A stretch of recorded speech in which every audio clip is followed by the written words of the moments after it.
Kami juga bersyukur Engkau memberi kami kesempatan untuk mendengarkan firman-Mu sekali lagi. Kiranya Tuhan menolong kami, beri kami hikmat untuk mengerti firman-Mu tanpa salah paham. Beri kami kelemah lembutan untuk menerimanya dalam hati kami, dan beri kami kekuatan yang cukup untuk melakukannya. Kiranya Engkau dimuliakan di tengah-tengah kami, kiranya Engkau disenangkan dengan pemberitaan firman. Terima kasih Tuhan, sampaikanlah isi hati-Mu, kami siap untuk mendengar di dalam Kristus Yesus Tuhan. Amin.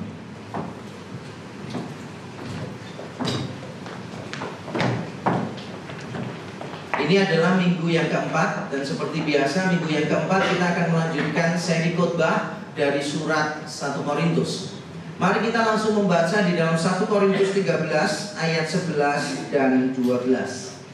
Seri khotbah dari surat 1 Korintus sudah sampai pada pasal 13 ayat 12, 11 dan 12. Kalau sudah menemukan, mari kita membaca bersama-sama dengan bersuara 1 Korintus 13 ayat 11 dan 12. Beginilah bunyi firman Tuhan. Ketika aku kanak-kanak, aku berkata-kata seperti kanak-kanak, aku merasa seperti kanak-kanak, aku berpikir seperti kanak-kanak. Sekarang sesudah aku menjadi dewasa, aku meninggalkan sifat kanak-kanak itu. Karena sekarang kita melihat dalam cermin suatu gambaran yang samar-samar, tetapi nanti kita akan melihat muka dengan muka. Sekarang aku hanya mengenal dengan tidak sempurna, tetapi nanti aku akan mengenal dengan sempurna, seperti aku sendiri dikenal. Amin. Dalam bagian yang lalu kita sudah melihat Paulus menjelaskan tentang pentingnya kasih. Tanpa kasih, maka segala sesuatu tidak akan ada artinya. Itu di ayat 1 sampai yang ketiga. Paulus juga menjelaskan kasih yang sejati itu seperti apa.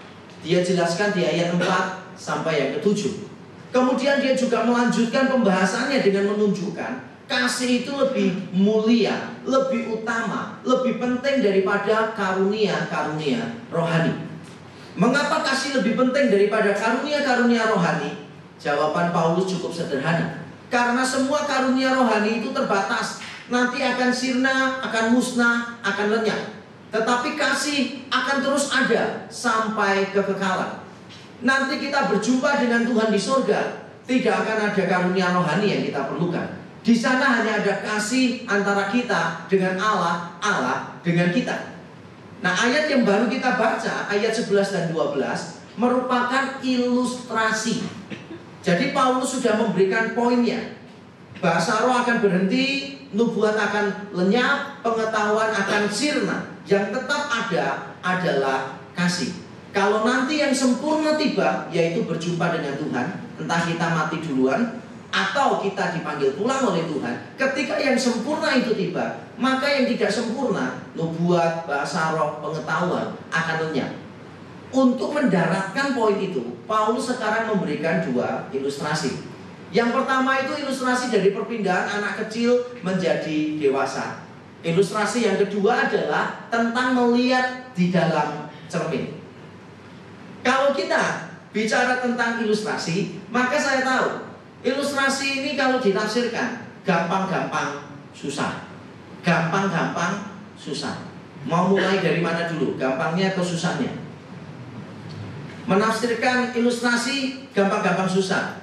Kita mulai dari gampangnya saja, karena tadi saya sudah mengatakan gampang-gampang susah. Sebetulnya memang gampang. Mengapa ilustrasi itu gampang? Karena ilustrasi pasti lebih sederhana daripada poin yang dijelaskan. Ilustrasi pasti lebih sederhana daripada poin yang dijelaskan. Akan menjadi lucu kalau sebuah ilustrasi jauh lebih sulit daripada poin yang sedang dijelaskan.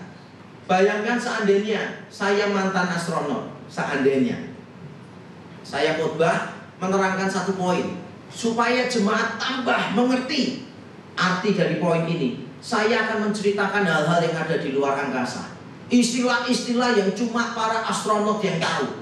Maka saudara akan memandang saya memberikan ilustrasi ini tidak ada gunanya, bahkan kontraproduktif. Karena ilustrasi itu harus membuatnya lebih sederhana daripada poin yang disampaikan. Pernah tidak saudara mendengarkan orang menjelaskan, tapi tambah tidak jelas? Pernah tidak kita bertemu dengan seorang yang ahli komputer, kemudian ketika kita bertanya sesuatu, ini kenapa ya kok bisa begini, kok rusak? Kemudian dia jelaskan panjang lebar, pakai istilah-istilah yang cuma bukan manusia yang tahu. Motherboard lah, VGA lah, RAM lah, memori lah, dan sebagainya. Kita semua yang manusia normal biasanya tidak tahu istilah-istilah itu. Jadi ketika dia mengatakan, oh itu gampang, persoalannya itu begini, dijelaskan detail, bagi kita lebih tidak jelas. Kita ingin jawaban yang sederhana, karena memang sebuah ilustrasi dimaksudkan untuk memperjelas sebuah poin. Ilustrasi juga gampang, karena ilustrasi itu diambil dari kehidupan sehari-hari. Orangnya semua tahu. Sangat keliru kalau misalnya saya membuat ilustrasi sebuah contoh yang contohnya saudara tidak tahu, cuma saya yang tahu, saya pakai untuk ilustrasi. Maka itu menjadi ilustrasi yang sangat keliru. Ada beberapa orang kalau cerita, menurut saya kurang pandai dalam bercerita. Sudah detail, tidak urut, terus begini. Nah, ini yang saya mau tekankan. Kalau dia cerita, dia itu mengasumsikan kita ini sudah tahu semua tentang dirinya, tentang teman-temannya, tentang keluarganya. Sehingga nama beberapa orang yang asing di telinga kita, sama dia itu langsung disebutkan semua di dalam ceritanya. Sehingga kita hanya bertanya, siapakah orang-orang itu? Ketika orang-orang itu disebut, tambah tidak jelas bagi kita. Kadang ada orang yang cerita, tidak pandai cerita, mengasumsikan orang lain tahu, padahal orang lain tidak tahu. Nah, ilustrasi tidak begitu. Ilustrasi itu sederhana. Ketika Paulus mengatakan, coba lihat anak-anak kecil, kan berperilaku, berkata-kata, merasa seperti anak kecil. Kalau dewasa, cara berkatanya berbeda, cara berpikirnya berbeda. Sederhana bukan? Sederhana sekali. Kalau kita melihat sebuah cermin misalnya, kita kan melihat di dalam cermin hal-hal yang samar-samar, yang tidak seperti aslinya. Sangat sederhana. Menafsirkan ilustrasi itu gampang-gampang, tapi sekarang kita sampai pada susah. Gampang-gampang tapi susah. Mengapa susah? Ini penting sekali untuk kita pahami, supaya nanti waktu menafsirkan 1 Korintus 13, kita menafsirkannya tanpa salah. Susahnya adalah karena ketika orang memakai ilustrasi, orang itu sudah tahu konteksnya. Setiap ilustrasi ada konteks. Satu ilustrasi yang sama dipakai di dua konteks yang berbeda, artinya bisa berbeda. Dan saya paling suka memakai ilustrasi bahasa figuratif, misalnya singa. Singa itu negatif atau positif tergantung konteksnya. Iblis pernah disebut sebagai singa yang mengaum-ngaum, berarti negatif. Tetapi Tuhan Yesus juga disebut sebagai singa dari Yehuda. Jadi kalau kita ditanya singa itu positif atau negatif, jawabannya adalah tergantung konteksnya. Ketika orang memakai sebuah ilustrasi, saudara itu perlu tahu konteksnya apa dia memakai itu, supaya nanti kita menafsirkannya tanpa salah. Dengan bekal ini, mari kita mencoba menafsirkan dua ilustrasi yang diberikan Paulus di 1 Korintus 13 ayat 11 dan 12. Saya akan bacakan ulang ayat yang ke-11.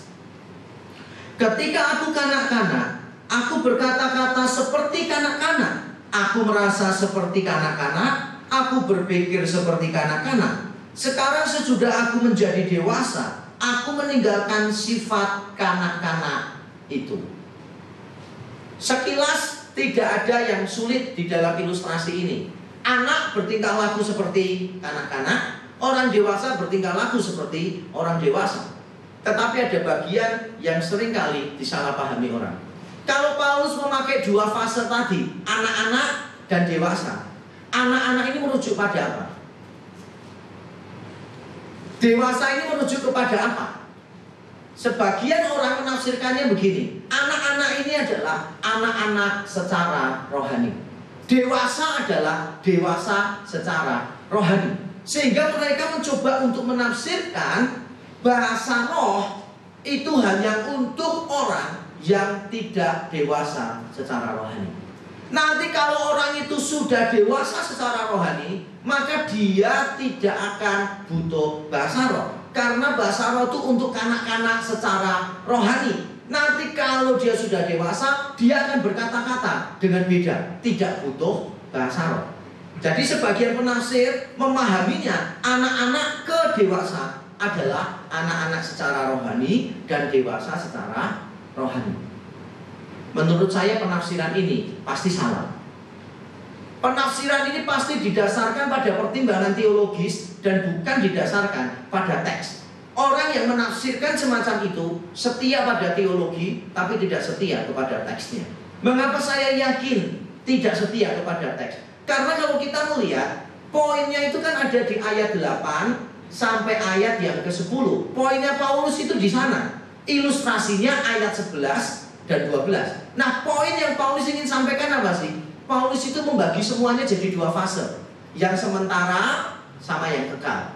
Yang tidak sempurna dengan nanti yang sempurna. Yang sebagian dengan yang lengkap. Jadi Paulus sejak awal ayat 8 sampai 10 membagi itu jadi dua fase. Yang sementara dengan yang kekal. Sehingga kalau dia memberikan ilustrasi tentang masa anak-anak ke masa dewasa, maka saya yakin maksudnya Paulus itu sederhana. Maksudnya begini loh. Masing-masing fase hidup itu membutuhkan perilaku yang berbeda, memiliki karakteristik yang berbeda. Kalau kita hidup di dunia ini, hidup di dalam kesementaraan, karakteristiknya apa? Ya karunia-karunia rohani itu. Kita masih butuh karunia-karunia rohani di sini, di dalam dunia ini. Tapi nanti kalau yang sempurna datang, yang lengkap sudah datang, yaitu kita ada bersama Tuhan di surga, maka karakteristiknya berbeda. Karena kita hidup di dalam dua fase yang berbeda. Di dalam dunia kita butuh karunia rohani. Kita butuh dikuatkan orang lain misalnya. Kita butuh orang lain yang berbelas kasihan kepada kita, punya karunia belas kasihan. Kita butuh orang lain yang memimpin kita, punya karunia memimpin. Kita butuh orang lain yang bernubuat untuk menyampaikan pesan Allah kepada kita. Di sini, kalau kita nanti di surga, apakah kita butuh orang-orang yang punya karunia rohani? Jelas tidak butuh, karena kita langsung berjumpa dengan Tuhan. Tuhan menyampaikan isi hatinya langsung kepada kita, tidak butuh nubuat. Dan kemudian kita juga di sana bisa bicara tanpa batasan bahasa.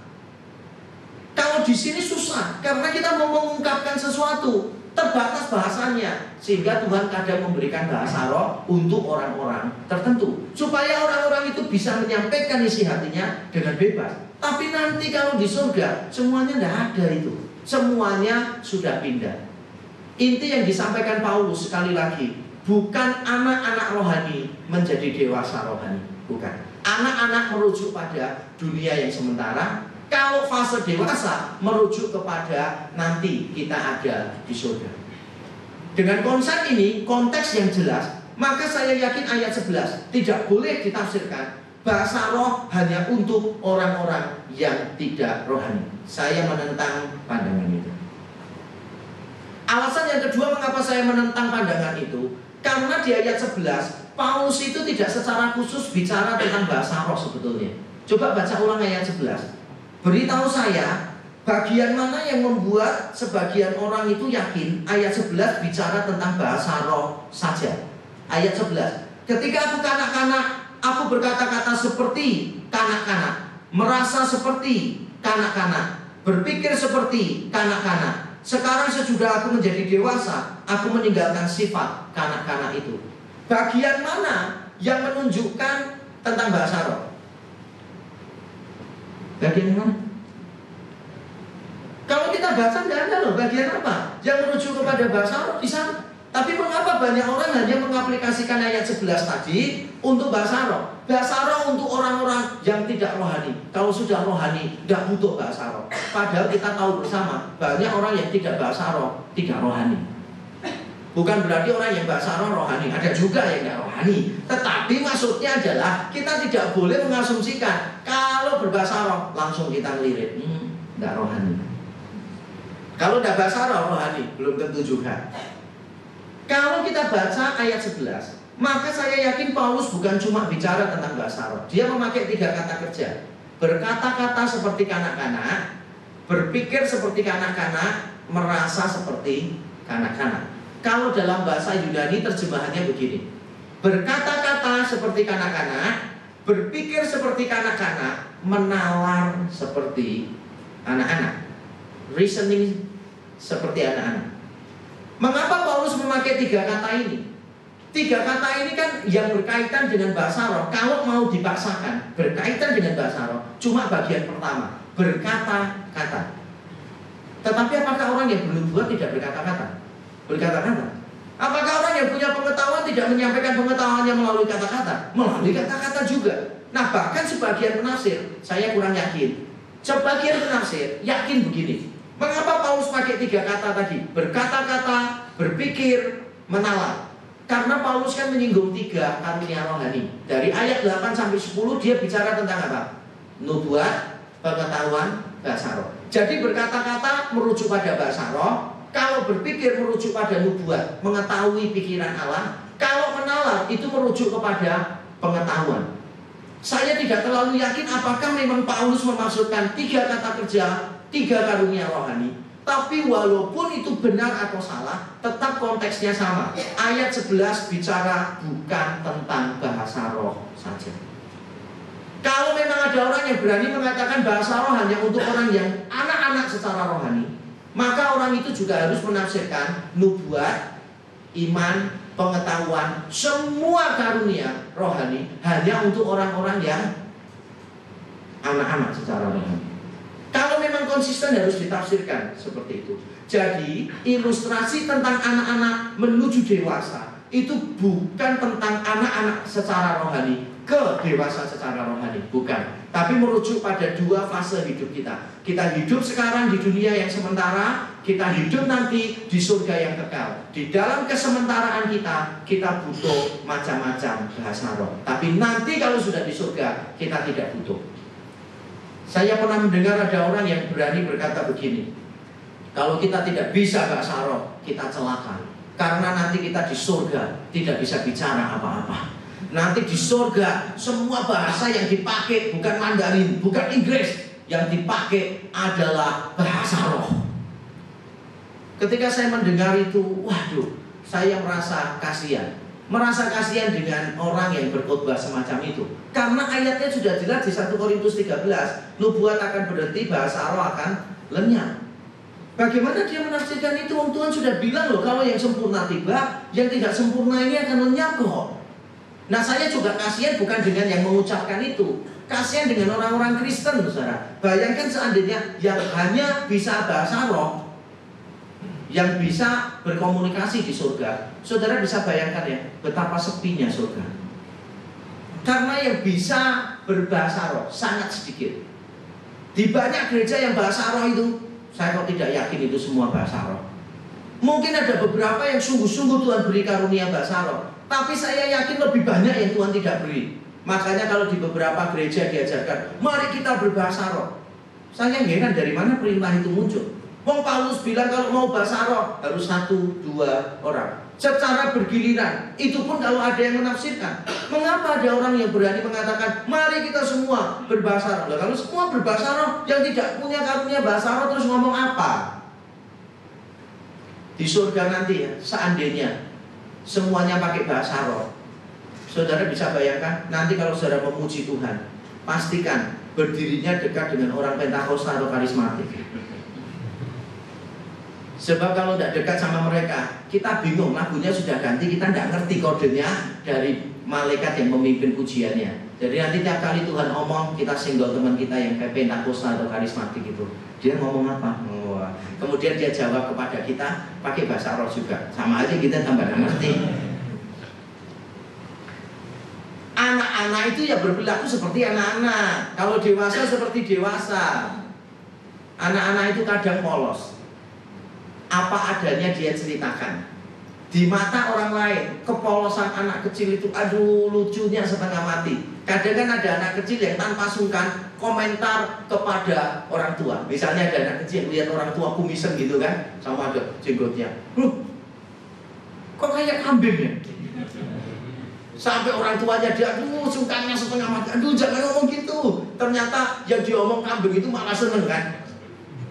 Langsung mbak gitu bukan ya. Dia senang, dia mengatakan aduh anak ini pintar loh, anak ini berani loh ya. Lihat apa, berani bicara. Lucu kan anak kecil kan? Polos, apa yang dia lihat, dia sebutkan. Lucu, itu tipikal anak-anak. Tapi nanti kalau saudara sudah kumisan dan berjanggut, kemudian saudara melihat orang lain yang kumisan dan berjanggut, kemudian saudara ngomong gini, oh kambing tua ya, saya kambing muda. Nggak lucu loh saudara begitu. Karena kita ini sudah beralih menjadi orang yang dewasa. Kalau kita sudah dewasa, ya harus berperilakunya seperti orang dewasa. Yesus itu mengatakan begini, barang siapa mau masuk kerajaan surga, ia harus menjadi seperti anak-anak. Yesus tidak mengatakan barang siapa mau masuk kerajaan surga harus menjadi kekanak-kanakan. Menjadi anak-anak itu cute. Kekanak-kanakan itu amit-amit sudah. Jangan, orang sudah dewasa kekanak-kanakan gitu. Tingkah lakunya seperti anak-anak. Masing-masing fase hidupnya beda. Kita hidup di dunia yang sementara, Tuhan jaga kita melalui karunia-karunia rohani. Tuhan tumbuhkan kita melalui keragaman karunia rohani. Nanti kalau kita sudah di surga, fase hidup yang berbeda, maka kita sudah akan meninggalkan semuanya itu. Sekarang kita pindah ilustrasi yang kedua. Ilustrasi yang kedua sedikit lebih sulit. Mari kita lihat ayat 12.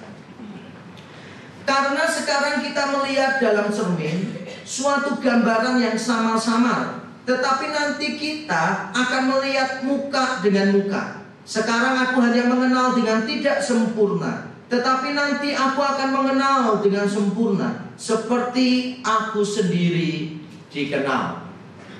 Ilustrasi tentang cermin ini cukup umum pada budaya kuno dulu. Jadi kalau saudara membaca kitab-kitab kuno pada waktu itu, saudara akan menemukan penulis yang berbeda memakai metafora sama dari cermin. Nah, apa artinya cermin? Jawabannya sama, tergantung konteks. Philo dan para rabi Yahudi memakai metafora cermin dalam arti begini.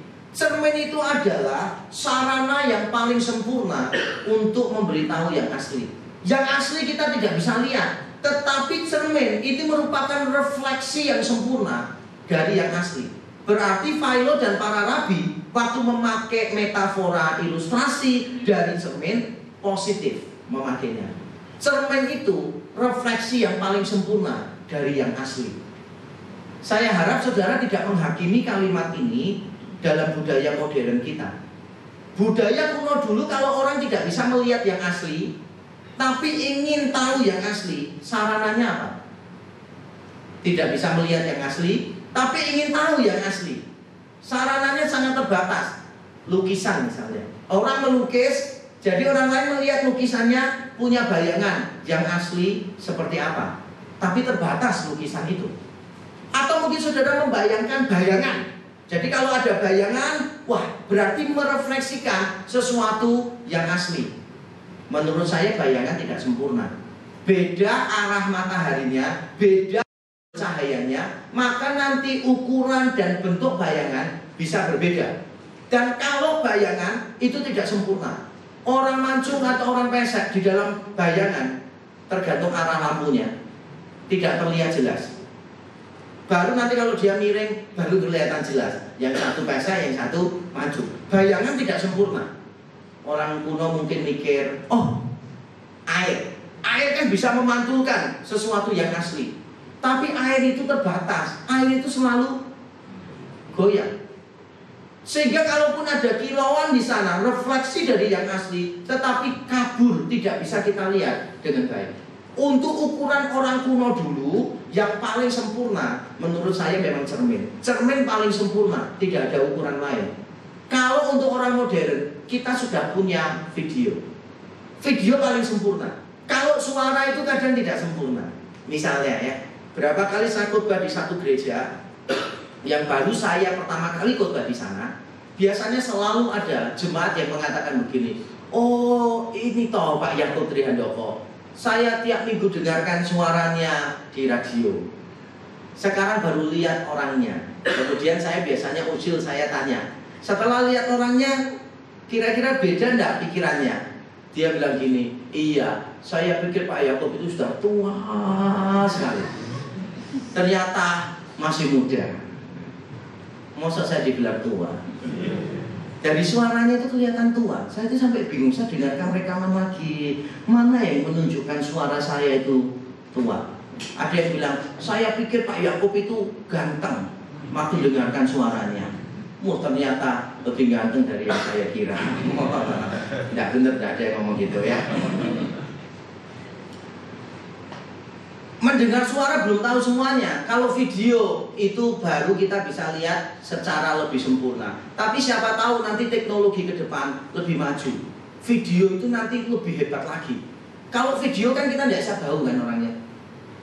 Baunya tidak bisa tahu. Tapi siapa tahu loh, teknologi 20 tahun yang akan datang itu bisa. Begitu ada orang di video ini, langsung dia bisa mendeteksi baunya orang itu dan dibuat jadi kode-kode di dalam komputer. Jadi ada si A lewat, langsung ada gambar yang kambing, babi, lumpur, roset gitu kan. Berarti baunya tidak karu-karuan kan gitu. Terus kode ini dikirimkan gitu lewat file gitu kan. Orang lain yang mau melihat, menonton video itu ada kodenya. Ada kambing gini kan, ada babi gitu, ada kloset, ada lumpur. Langsung kode-kode itu diubah menjadi bahan-bahan bau-bauan yang tidak sedap muncul. Tetapi saya yakin bau itu tidak sama dengan bau di sini. Bau di sini tidak ditransfer ke sini, hanya dikopi kemudian ditiru di sini. Apakah nanti ke depan teknologi akan lebih maju? Kita tidak bisa tahu. Tapi paling tidak untuk sekarang yang paling merefleksikan asli menurut saya adalah video. Zaman dulu cermin. Apakah Paulus memikirkan cermin dalam arti itu? Menurut saya kok tidak. Atau cermin bisa berarti begini zaman dulu. Yakobus di pasal 1 mengatakan, kalau kita mendengar firman tidak melakukan, itu sama dengan orang yang melihat cermin kemudian lupa wajahnya seperti apa. Coba pikirkan ilustrasi yang sederhana ini. Kita melihat cermin gunanya untuk apa? Selain untuk memanjakan narsisme di dalam diri kita, sikap narsis, kira-kira apa? Kalau kita mau melihat cermin gunanya untuk apa? Untuk tahu ada yang kotor atau kurang rapi. Begitu tahu ada yang kurang rapi, langsung kita rapikan. Begitu tahu ada yang kotor, langsung kita bersihkan. Begitu tahu ada yang jelek, kita ngisi aja, tidak bisa apa-apa. Soalnya kalau sudah jelek, mau diapakan. Nah, kalau kita melihat cermin, kemudian ada sesuatu yang tidak baik, kemudian kita perbaiki toh. Nah, kalau kita melihat cermin, gunanya untuk apa? Yaitu untuk memperbaiki diri. Cermin kadang-kala dipakai dalam arti begitu di dunia kuno. Tapi saya yakin, bukan ini yang dipikirkan Paulus. Yang dipikirkan Paulus adalah yang ini. Cermin, betapapun cermin itu bening, refleksi yang sempurna dari yang asli, tetap cermin bukan yang asli. Walaupun refleksinya begitu bagus, tetap cermin itu bukan yang asli. Coba kita baca ulang ayat 12. Karena sekarang kita melihat dalam cermin suatu gambaran yang bahasa Indonesia memakai kata samar-samar. Kalau dalam bahasa Yunani, kata yang dipakai adalah gambaran yang penuh teka-teki. Tetapi nanti kita akan melihat muka dengan muka. Perhatikan kontrasnya ya. Melihat sesuatu yang penuh teka-teki dengan melihat muka dengan muka. Kemudian ayat 12b. Sekarang aku hanya mengenal dengan tidak sempurna, tetapi nanti aku akan mengenal dengan sempurna, seperti aku sendiri dikenal. Kontrasnya adalah sekarang mengenalnya tidak sempurna, nanti mengenalnya dengan sempurna. Berarti Paulus ingin mengatakan begini, walaupun kita melihat di dalam cermin, cerminnya bening, tapi tetap yang terlihat di cermin tidak seperti aslinya. Aslinya jauh lebih indah daripada yang ada di cermin. Kalau saudara bingung, pikirkan kamera. Saya tuh takjub dengan kepandaian orang yang bergelut di bidang teknologi. Kamera itu tambah lama, tambah hebat. Kalau bisa foto itu benar-benar bisa kelihatan ada tetesan air gitu. Tetesan airnya itu bisa kelihatan. Bahkan ada bayangan di dalam tetesan air. Itu sekarang bisa difoto, bisa terlihat jelas di sana. Jadi kamera-kamera yang mahal di tangan orang-orang yang pintar itu bisa menghadirkan suasana alam yang benar-benar nyata. Tapi tetap, saudara tidak bisa dengar tetesan air itu bunyinya seperti apa. Walaupun gambarnya begitu sempurna, tetap tetesan airnya saudara tidak bisa tahu. Dan betapa segarnya air itu saudara juga tidak bisa tahu. Karena yang asli jauh lebih baik daripada yang direfleksikan. Seorang filsuf terkenal Yunani bernama Plato menulis buku The Republic.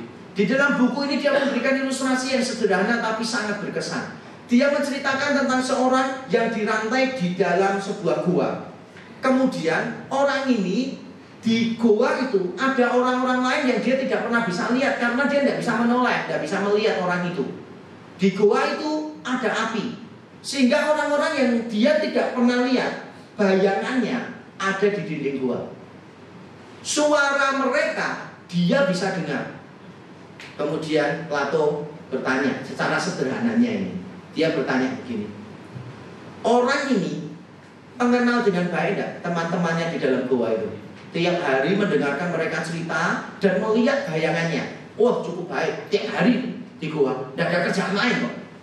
Tapi dia tanya, seandainya dia dilepaskan dan bisa bincang-bincang dengan orang itu, kira-kira konsep yang dia tangkap melalui bayangan dan berita, dengar dari kata-kata, apakah sama dengan yang akan dia temukan waktu berbincang-bincang langsung? Plato mengatakan pasti beda.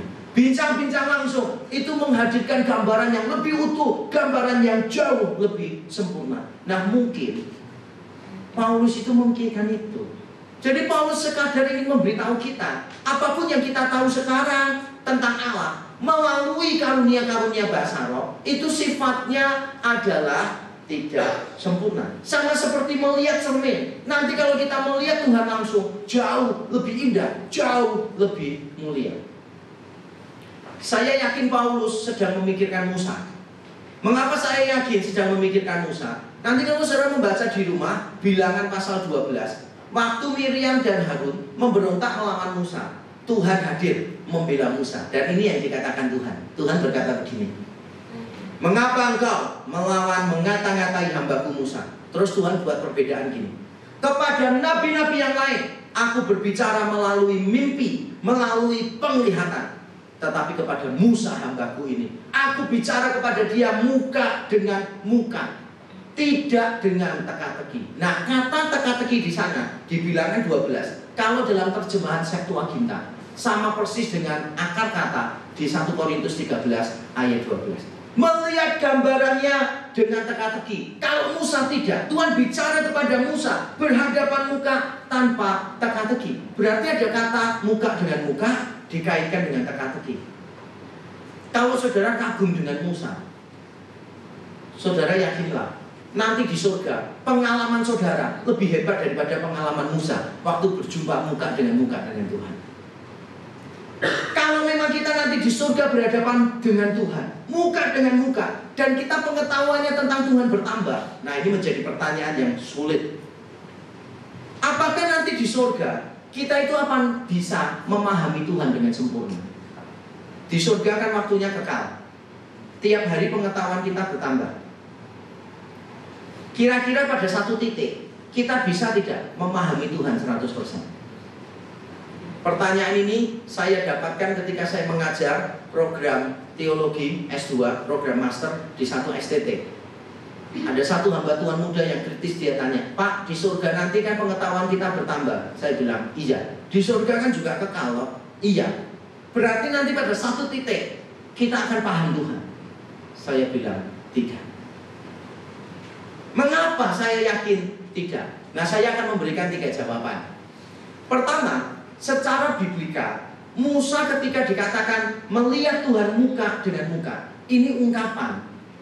Bukan berarti Tuhan benar-benar dilihat oleh Musa transparan di matanya Musa. Pasti tidak. Saudara ingat tak? Ketika Musa bilang begini, Tuhan izinkan aku melihat kemuliaan-Mu. Tuhan bilang gini, mati kamu kalau melihat kemuliaan-Ku. Tapi izinkan aku melihat kemuliaan-Mu. Terus Tuhan bilang gini, oke. Gini caranya ya Musa, SOP-nya. Ini perhatikan. Aku nanti akan lewat, tapi cepat. Tidak akan berhenti, tidak ada jabat tangan, tidak ada foto selfie bersama, apalagi tanda tangan, tidak ada. Pokoknya aku akan lewat cepat. Dan aku nanti lewatnya di antara celah gunung batu. Jadi kamu tidak bisa lihat langsung, nanti kamu mati. Tuhan lewat dengan cepat di antara celah gunung batu, dan Tuhan bilang gini, yang kamu lihat bukan wajahku, yang kamu lihat adalah punggungku saja. Jadi Tuhan itu lewatnya cepat miring. Terus ditambahi lagi, nanti pada waktu aku lewat, aku akan menutupi engkau dengan tanganku. Kalau saudara jadi Musa ya, saudara itu ngotot gitu, Tuhan izinkan aku melihat kemuliaan-Mu. Tuhan jawab, boleh ya, tapi ini ada syaratnya ya. Aku cuma lewat loh ya. Dan itu di antara celah gunung batu. Terus kamu lihat cuma punggungku. Waktu kamu lihat, tak tutupi pakai tanganku. Perasaan saudara bagaimana dong? Pasti kita bilang, niat atau enggak sih Tuhan ini? Sebetulnya rela tak lihat atau enggak sih? Mau melihat aja loh, peraturannya begitu panjang. Nah saya yakin memang harus begitu. Sebab kalau tidak begitu, Musa bisa mati. Melihat Tuhan langsung, semua mati. Makanya Yohanes 1 ayat 18 dikatakan, tidak ada seorang pun yang pernah melihat Allah. Hanya anak tunggal Allah yang di pangkuan Bapa, Dia yang menyatakannya. Jadi Yesus itu kalau dengan Bapa, dua pribadi satu Allah. Mengenalnya, melihatnya, itu benar-benar mengenal secara utuh. Tapi Musa atau kita nanti di surga, tetap kita tidak akan bisa melihat Allah secara utuh. Itu secara biblikannya begitu. Secara teologis, saya yakin manusia juga tidak mungkin memahami Allah di surga. Kita ini kan manusia, berarti ciptaan. Kalau nanti kita masuk di surga, apakah kita berubah status? Ganti KTP. Kalau di sini kan KTP-nya, wah, ciptaan, status ciptaan. Nanti begitu di surga, langsung sebelum masuk diganti KTP-nya. Oh, kita lihat statusnya, kaget setengah mati. Status pencipta. Saya yakin kok tidak. Kalau saudara mau menjadi maha tahu, itu kan cuma miliknya pencipta. Itu sifat-sifat Allah yang tidak diberikan kepada manusia, kepada ciptaan. Atau istilah teologinya, nggak penting, saya sebutkan aja supaya nakut-nakutin orang. Itu namanya adalah incommunicable attribute. Sifat yang tidak bisa dibagikan kepada manusia. Manusia bisa tahu sesuatu, tapi manusia tidak akan pernah menjadi maha tahu. Allah itu pencipta, kita ini ciptaan. Dari mana kita bisa memahami pencipta kita? Tidak mungkin. Secara teologis, manusia walaupun sudah di surga, tetap tidak akan memahami Allah seutuhnya. Secara filsafat sekarang, secara filosofis, saya juga yakin manusia tidak akan bisa memahami Allah seutuhnya. Sebuah ilustrasi. Bayangkan saudara ada di sebuah perpustakaan yang besar. Bayangkan dulu. Sudah? Wajahnya sedih semua. Pasti malas baca buku ini. Biasanya orang kalau suruh bayangkan ada di mall, wajahnya kan sukacita. Ini baru bayangkan ada di perpustakaan, langsung sedih. Saya tambah. Bayangkan saudara ada di perpustakaan yang tidak pernah tutup dan saudara tidak pernah mati, ada di perpustakaan itu terus. Tidak ada yang berani bayangkan lagi. Sudah di perpustakaan, bayangkan aja sudah sedihnya luar biasa. Tambah tidak bisa mati di situ terus, perpustakaannya tidak pernah tutup lagi. Apa hidup kita kurang susah bayangkan yang susah lagi. Nah bayangkan saudara dalam perpustakaan yang tidak pernah tutup, saudara tidak pernah mati. Kalau saudara diberi tugas membaca semua buku yang ada di perpustakaan itu, suatu ketika habis tidak bukunya, saudara baca terus. Kira-kira pada satu waktu masih ada buku enggak yang saudara perlu baca? Masih ya? Saudara diberi waktu tidak terbatas loh. Baca buku yang ada di perpustakaan itu. Kira-kira suatu ketika bisa enggak menyelesaikan? Bisa. Bisa. Tapi ilustrasinya saya ganti sedikit. Jumlah buku di perpustakaan itu tidak terbatas. Jumlahnya tidak terbatas. Dan masing-masing buku jumlah halamannya juga tidak terbatas. Jadi bayangkan ya, perpustakaan itu memiliki koleksi buku yang jumlahnya tidak terbatas. Setiap buku jumlah halamannya tidak terbatas. Kalau saudara diberi waktu yang selama-lamanya tidak terbatas untuk membaca buku-buku yang jumlahnya tidak terbatas, halamannya tidak terbatas, kira-kira bisa selesai atau tidak? Tidak mungkin selesai.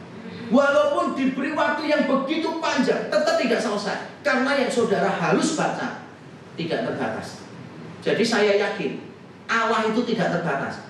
Walaupun nanti di surga kita diberi waktu yang tanpa batas untuk mengenal Dia, dan walaupun tiap hari pengetahuan kita bertambah tentang Dia, tetap tidak akan bisa memahami Dia. Kecuali kalau Allah itu terbatas, jadi pengetahuan kita tambah, suatu ketika kita bisa memahami Allah. Tapi karena Allah tanpa batas, maka tidak mungkin kita bisa memahami Allah. Dan ketika saya coba renung-renungkan, saya lebih suka nanti di surga. Saya tidak memahami Allah seutuhnya. Kalau saudara sudah bisa memahami Allah, maka saudara akan kurang mengagumi Dia.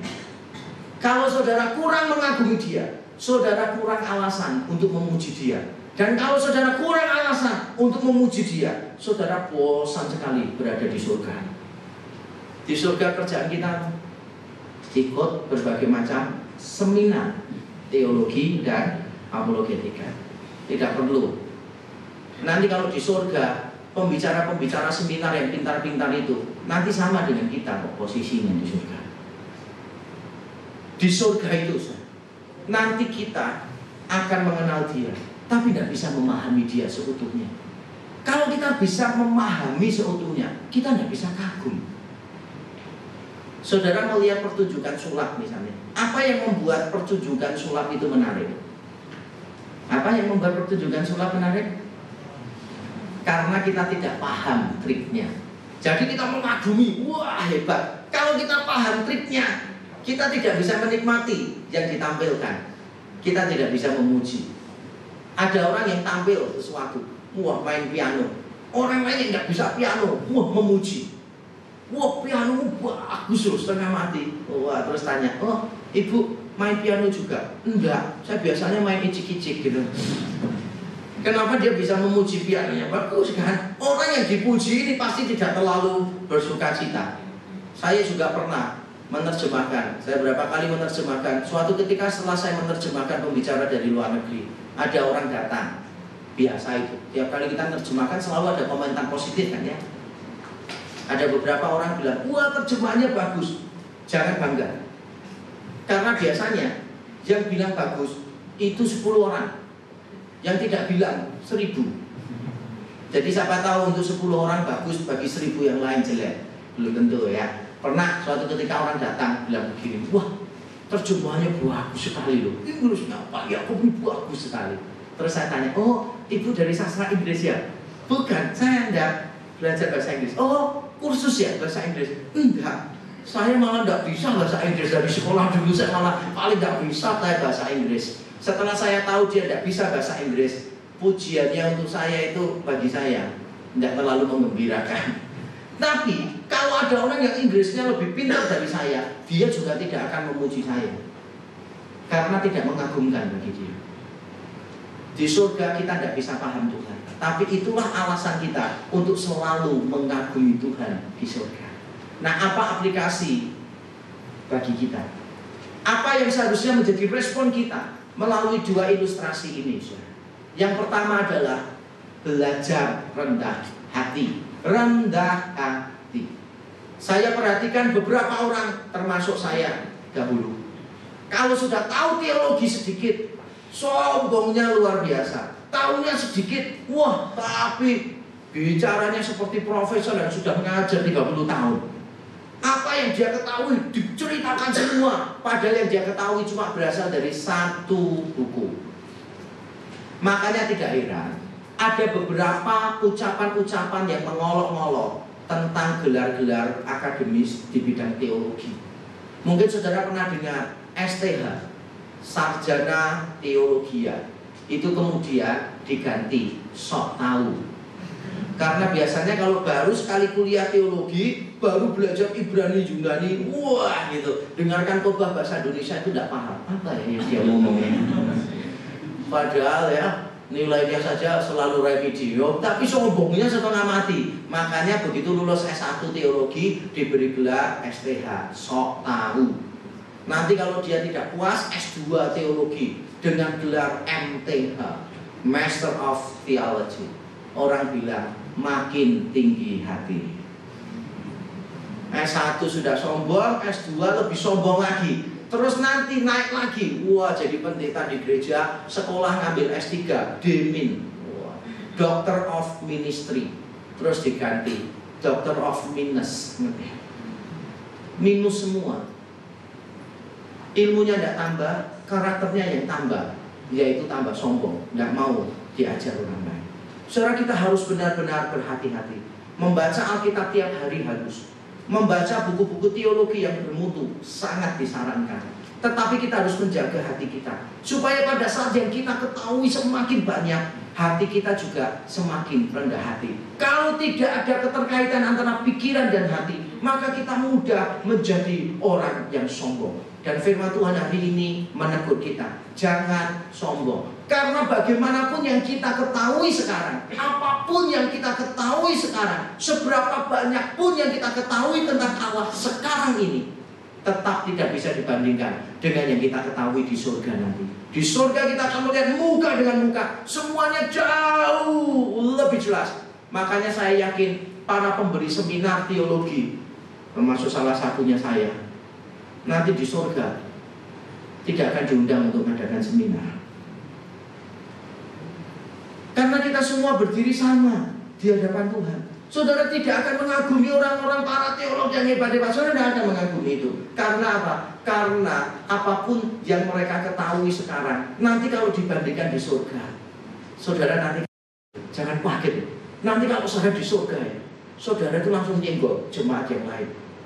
Ternyata khotbahnya Pak Yakub selama ini dangkal banget. Apa itu khotbahnya itu? Tidak sampai 2% menjelaskan tentang Allah. Wah, walaupun sudah sekolah terus tapi nggak seberapa itu khotbahnya.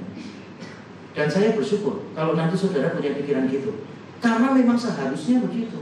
Apa yang kita pahami sekarang di sini, betapapun banyaknya, maka itu tidak akan bisa dibandingkan dengan kita berjumpa dengan Tuhan secara pribadi. Makanya jangan sombong, harus rendah hati. Aplikasi yang kedua untuk kita, berharaplah kepada Tuhan. Berharap, terus berharap. Mengapa saya katakan kita harus terus berharap? Saya sadar, saudara, masing-masing kita itu kemampuannya berbeda. Ada orang yang baca buku cepat paham, baru bertobat baca buku cepat paham. Kita sudah lama bertobat, baca buku paham. Masuk bab 3, bab 1, bab 2 bingung. Tadi apa yang tak baca lagi? Ada banyak hal yang kita mengalami keterbatasan untuk memahami. Sehingga mungkin ada di antara kita yang iri dengan orang lain. Aku kok tidak bisa seperti dia ya. Baca buku cepat mengerti. Membaca Alkitab loh kok cepat dia bisa tahu. Aku baca kok bingung terus. Saudara merasa orang Kristen yang paling bodoh dalam pengetahuan. Tapi firman Tuhan menghibur kita. Terus berharap kepada Tuhan. Baca terus firman Tuhan. Berusaha untuk baca buku teologi yang bermutu. Coba tanya hamba Tuhan. Belajar kebenaran. Tetapi nanti apapun hasilnya, kita dengan orang lain tetap sama. Di surga kelak kita semua akan tahu Tuhan dengan cara yang lebih baik. Di surga nanti saudara tidak perlu baca buku.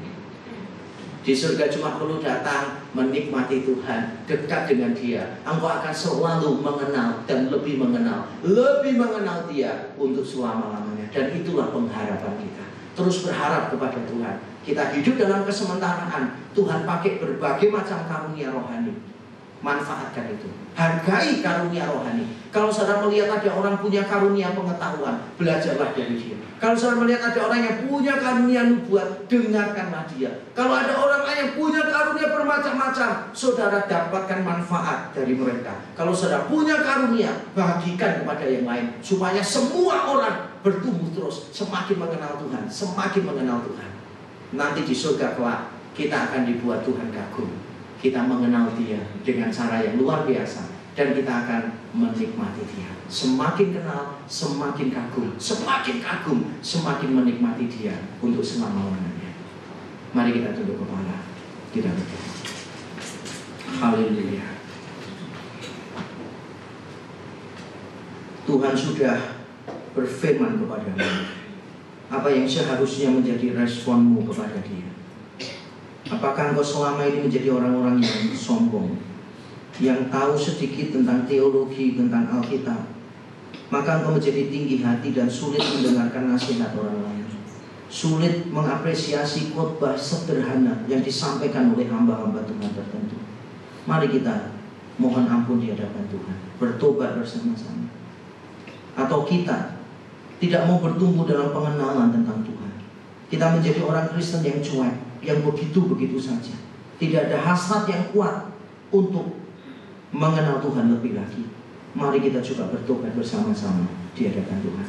Mari kita mengoreksi hati kita dalam saat teduh di hadapan Tuhan.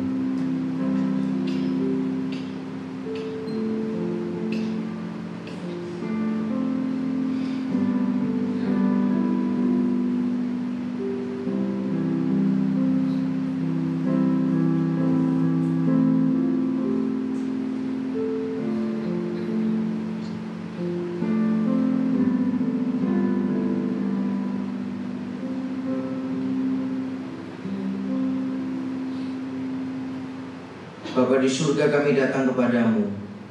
Ampunilah kami, hamba-Mu dan umat-Mu Tuhan. Kalau Engkau mendapati kami sebagai orang-orang yang sombong karena kelebihan tertentu yang Tuhan beri kepada kami, karunia rohani tertentu yang Tuhan percayakan kepada kami, membuat kami menjadi sombong. Tuhan, ampunilah kami. Ingatkan kami bahwa semua karunia rohani hanya berguna untuk hidup di dunia ini. Ketika kelak kami bersama dengan Engkau, maka yang paling penting adalah kasih antara kami dengan Engkau. Semua karunia akan berhenti. Karena itu Tuhan, biarlah kami tidak membanggakan diri di atas karunia-karunia rohani, tapi sebaliknya kami membanggakan diri di atas persekutuan kami dengan Engkau. Persekutuan yang sudah dimulai melalui korban Kristus di atas kayu salib bagi kami. Tanpa korban Kristus, kami tidak mungkin bisa menikmati persekutuan yang indah dengan Engkau. Kiranya Tuhan menanamkan terus firman-Mu di dalam hati kami. Buatlah kami menjadi orang Kristen yang selalu gemar, selalu berhasrat besar untuk mengenal Engkau. Tambah hari, tambah mengenal Engkau, tambah ingin menikmati Engkau untuk selama-lamanya. Terima kasih. Di dalam Kristus Yesus Tuhan, kami berdoa dan bersyukur. Amin. Tuhan memberkati kita.